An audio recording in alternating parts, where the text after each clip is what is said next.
When they began to move the house, it was quite late in the spring, but the ground was still frozen and it started to snow. And they had to push a lot of snow out of the way, as you'll see in the video. In pushing the snow out of the way, then it started to thaw, but they kept on working. They had to literally tow the house down across the field, out onto the, which is Victoria Avenue now, but of course that was the town line. It was between Lincoln and Clinton.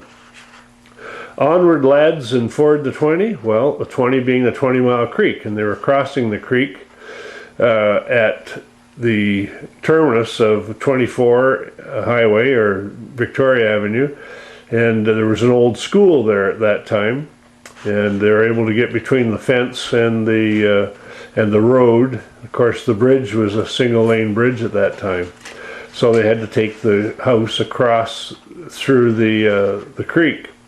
Meadows scarred, roots uptorn. Well, every place they went, they were bumping into something. Once they were across the creek, it was on to 7th Avenue, and along there were a lot of trees that were overhanging, and some places they had to winch it past. And of course, maples, their branches torn asunder. The weary travel will stop and wonder. Anyway, going's tough. They got over to 21st. There was one quite steep hill. It's not there now. It has since been removed, and they had a lot of trouble getting up it.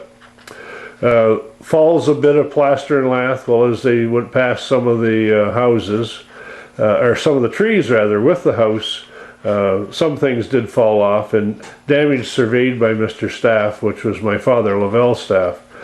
The Dolly's Creek, well, that was Mr. Horton, who was who was the man who moved the house. And something of interest, Vic, rusty nails. Well, Vic was Vic Skull, who was chairman of the museum board at that time. Should it drop into a hole, there'd be no hell for Mr. Cole. Well, Herb Cole was the reeve of Louth Township, and of course they had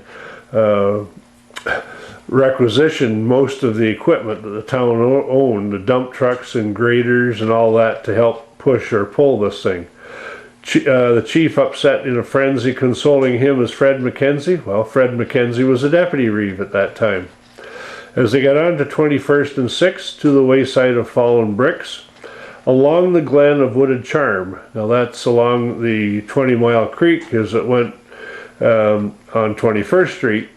Then on past the Eastleigh Farm. Well, this refers to Vic Skull's farm, which is now Glen Elgin subdivision, but at that time it was called Eastleigh Farm. By the graveyard cold and grey, well, that's the Disciple graveyard that's at the top of the hill of 19th Street above the village of Jordan. Keep it rolling, it must not stop. Chief push, Doug McNinch the cop. Well, Doug McNinch was chairman of moving the Fry House, and he also was the bylaw enforcement officer, and he was also the fire chief, so he was sort of a jack of all trades. Across the square and down Front Street, well, they went between what is now, or was, the old bank and the hotel, along Front Street. A new foundation there to greet. Well, they had to winch the building back between two houses and take it to the new foundation that had just been installed in the ground where it is today. And their task is done. Their faces glitter. Did they remove the chicken litter? Well, this refers to the fact that at one time, a number of years before the house was moved, that had been used for a hen house. So that's the Fry House Ode.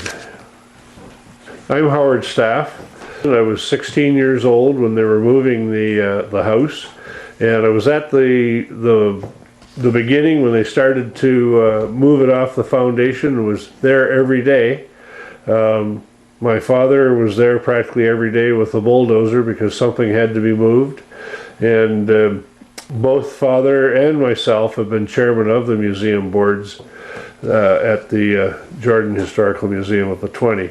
So our involvement with the the museum goes back, and Father also was part of the group that built the Conestoga wagon.